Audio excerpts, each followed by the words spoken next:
আমি কালকে একটা কথা বলেছি, সেজন্য আমি অত্যন্ত দুঃখিত। আমার রাগের মাথায় বলছি যে আবার চাটুকারি করবেন, বন্ধ করে দেবো, এটা আমার কাজ না।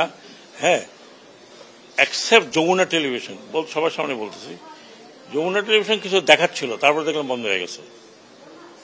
তো এটা ভবিষ্যতে আমি আশা করি আমরা থাকি না থাকি, যারা পলিটিক্স করবেন তারা যদি এটা করেন, তাহলে আপনাদের যারা মিডিয়া, আপনারা স্ট্রাইকে চলে যাবেন। কি আছে 1 মাস না খেয়ে থাকলে, মরে তো যাবেন না। আমি তাই ভাবছিলাম যে যমুনা টিভি দেখাচ্ছে, বাকিরা কম্পিটিশনে দেখাবে, দেখালে অন্তত মানুষ দেখতে পারতো যে কি কি ভয়ঙ্কর। আমরা ইউটিউবে দেখছি, তখন ইউটিউবে দেখলাম। তো আমি কালকে যে কথাটা বললাম, এই জন্য আমি কোনো মিডিয়াকে বন্ধ করা আমি মোটেও পক্ষপাতী না। আমি সব মিডিয়াতে গেছি, কমিটি না, শুধু কমিটি না, আন্তর্জাতিক পর্যায়েও আমাদের সাহায্য চাইতে হবে যে এই ঘটনাটা কেন ঘটলো বাংলাদেশে।